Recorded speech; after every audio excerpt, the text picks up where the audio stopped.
Okay, it's a bonus gift. All right, so this is a view only. All right, so what you have to do is come click File, make a copy, save a copy of this for yourself. All right, this is so people don't ruin the sheet, right? Everyone can copy this on their own. And you're gonna get, okay, this is, let's see if this landing page actually works. Yeah, I mean, you guys already got like our 10 best landing pages, but you can see an old landing page in here. You can visit that, but this is essentially how you use this tool. Okay, so this is a URL builder. This is like, every marketer kind of in the earlier days should have one of these. It's really useful and it helps kind of standardize your data within your company, right? Let's say you are coming into like a small business and no one set this up yet. You really need to clean this up. You have to have some standardization to your tracking and the way you use UTMs. Okay, it's how you get clean reporting. It's how you can pivot things and see like I basically what I just showed you in analytics. Right now, obviously we have some stuff that's not like matching up because this is our old format mixing with the new. But as everything gets phased out, we'll be mostly on this new format. But look at how clean this is. Like I already know exactly what these campaigns are. I know this is display, Facebook, RK offer, the REP campaign. We launched it on March 3rd, 2022, and it was the fourth campaign we launched, in that month, right?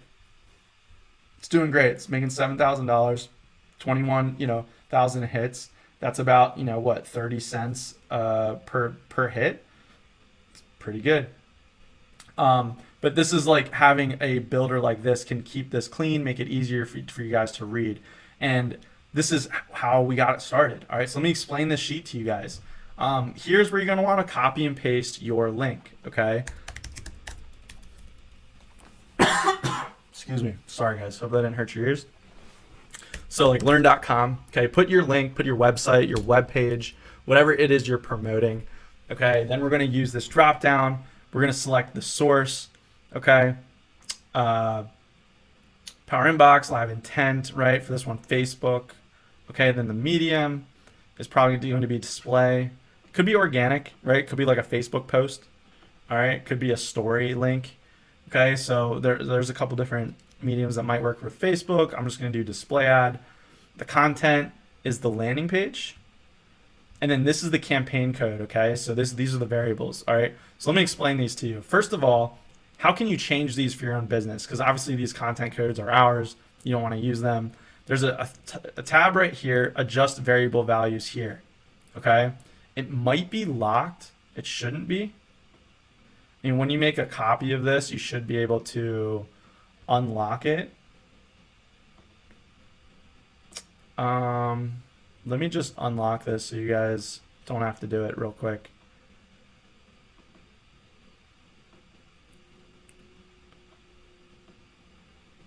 Sorry.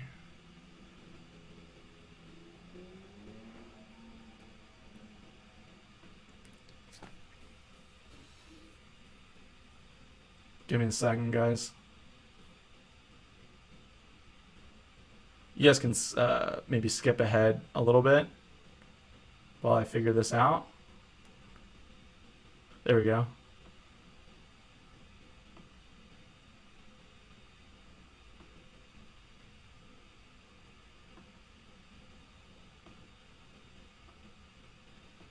Okay, so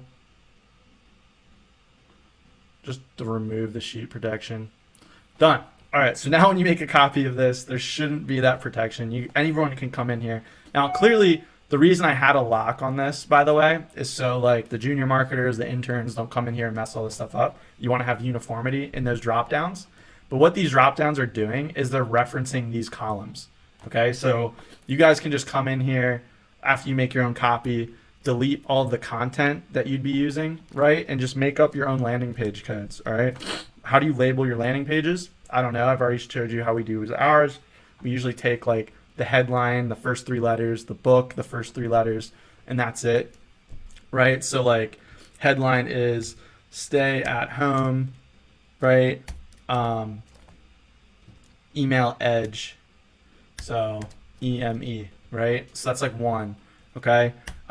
You guys can do whatever you guys want though. Have uniform content codes for each landing page, and then know you'll know what those landing pages are, obviously, because you have them here. And it can be, if you guys want, like however you name your URL slug, like this is the landing page link, right? So it's ESI LP EG Facebook. All right, we don't like that, so we use this. But you guys can use that same sort of parameter for this content. All right, just gonna delete this real quick or redo that. So source, right? You might not use these sources, right? Like learn website. Why would that be a source for you guys? You can just put like website. But you can rename this, okay? Like if you don't use these sources, whatever, you can delete these if you want. Medium, these are all pretty standard. I don't know anyone who's using any additional mediums. SMS, there's app notifications like renewals, special, telesales, radio, direct mail. Most people just don't even use half of these, right? So you can delete some if you don't want them. But medium is essentially, what is that actual channel? Okay, what is the channel the traffic's coming from? Now, this channel code directly matches this medium box, okay?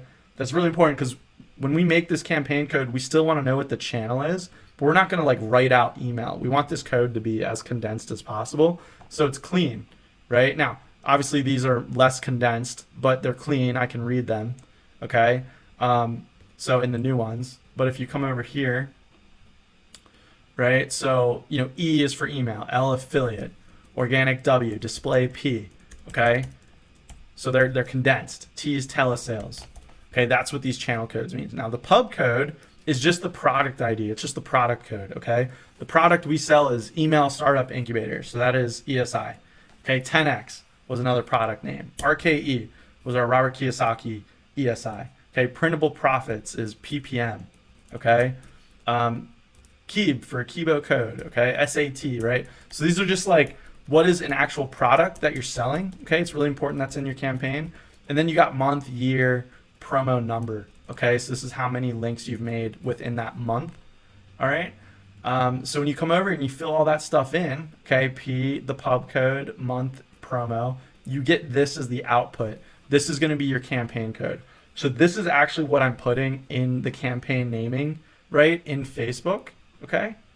Let's go back here. Obviously this has changed, right? But that is the first thing you see, okay? And that is how I can sort and filter and know what campaign spend is being attributed to the specific orders or the traffic that I'm seeing in Google Analytics, right? So really powerful stuff. It'll output your destination URL. So you can just copy and paste this into Facebook. And then you can also copy and paste the ending here. Sorry, like this ending right here as the tracking template. Okay, let me show you guys that real quick. This is important. So if I'm editing this ad, okay, let's talk about this. We have the copy, headline, description's optional, call to action, okay, the website URL. Guess what? The parameters aren't in here. We don't put the parameters in the website URL, okay? This is just the base link, okay? So this is just this right here, all right? We're literally just copying that, putting it here, okay? Now, why is that? Well, you can build the URL parameters, right? Okay, this is that thing I showed you guys. And you can set all of these up, or you can do it on the outside.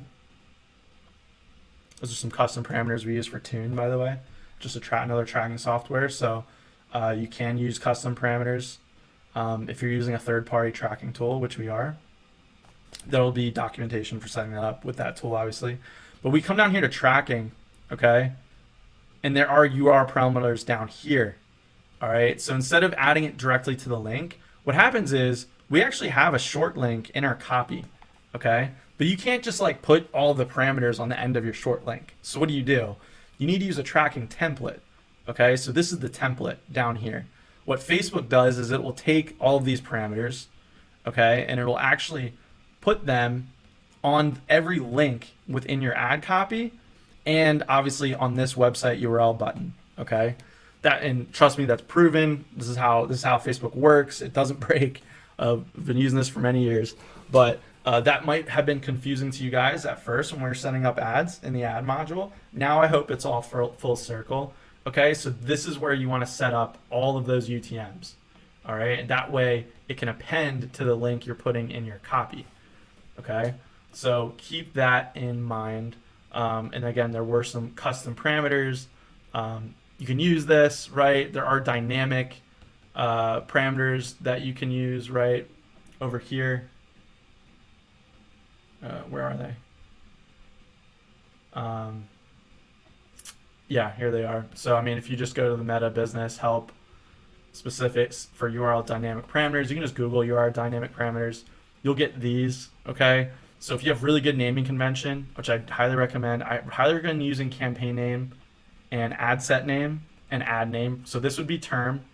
Ad set name could be content, okay? Like if you put your landing page in the ad set name, obviously you want to put your targeting in there too.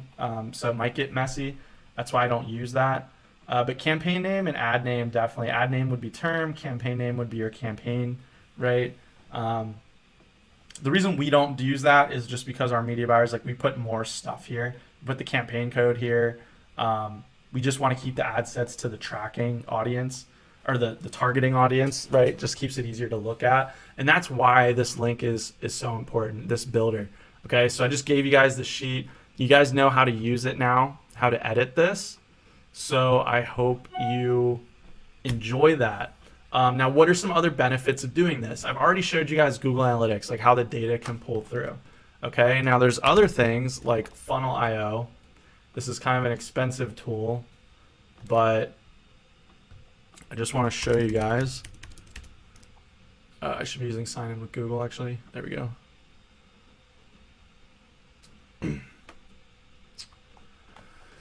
Okay, so this is a tool that actually imports all of our spend from Facebook and Google. Okay, so like look at all these stats it pulls through. Okay, so it's pulling through the campaign code. All right, the traffic source. So the campaign code is pulled from the actual name. Let's get out of here. Get out of that. Okay, so this campaign right here, this is why we put this in this like front bracket. So this tool Funnel can actually read it.